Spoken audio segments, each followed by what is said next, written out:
Now that is something a lot cooler to see on the horizon than an iceberg. Hey, it's Louis Duc! This is the first smoker I've seen since the South Atlantic when I saw Concurrent. Now I've been chasing him down all day. He started off when I saw him on the AIS, 16 miles ahead of me. Now he's right next to me, so... Louis, pour Conrad, tu me reçois?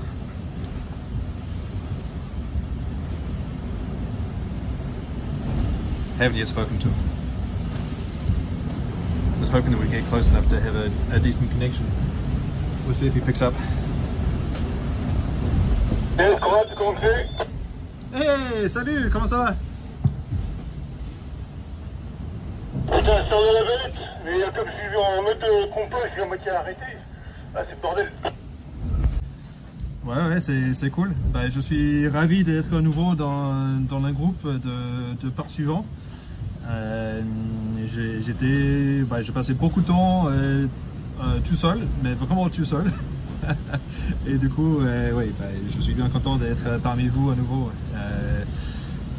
Toi plus l'autre groupe, vous étiez en train de faire un course de dingue jusqu'ici, donc je suis ravi d'en faire partie maintenant. Eh ben c'est cool, hein, bienvenue avec nous, et puis de toute façon on va être nombreux à jouer jusqu'au Sable de l'Homme maintenant. Well, there we go. There's Louis Duc on his boat. Just had a chat with him, and he confirmed to me that all of his spinnakers and jennikers are destroyed, so he's sailing with his code 0 at the moment, which I guess that explains why I was able to catch him today. It's still super squally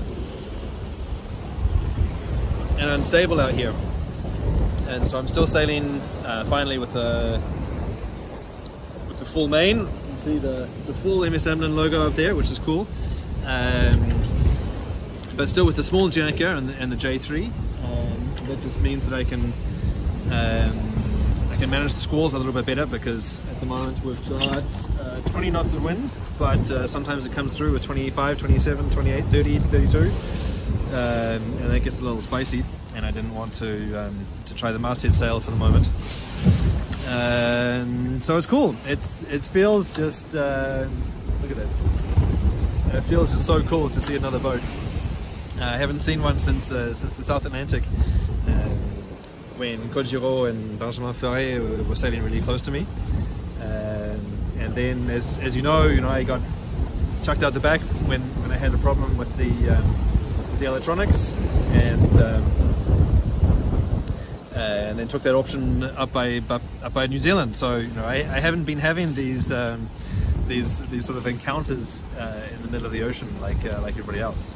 So this is unique and special and cool, and it means that it's proof that I'm catching up and I'm getting back into the fleet. So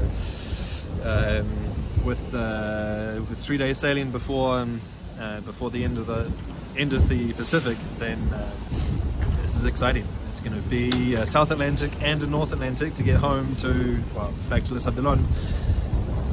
It's going to be tight. Nobody's going to give any quarter. It's going to be a crazy fight all the way to the finish. So I'm looking forward to that. But in the meantime, it's just cool to see another boat out here. And as proof that there's never a dull moment out here, this is my latest repair job.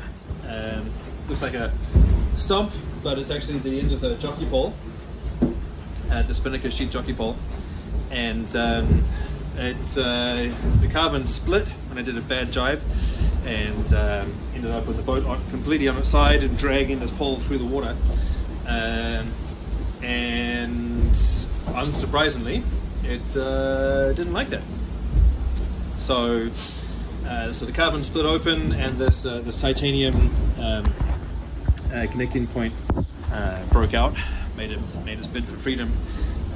So I didn't just tape it together. There's new layers of carbon fiber in there, and epoxy glue, and let it kick a little bit there. But it's so cold that it's going to take a while for the glue to get solid.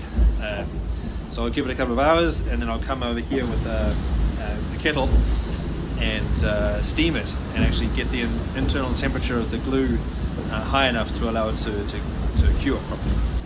So you need to be a little bit creative out here, but you know, that'll do the job. And then tonight or early tomorrow morning, we're going to jibe over, and this can do its job again. So yeah, stay on top of the job list.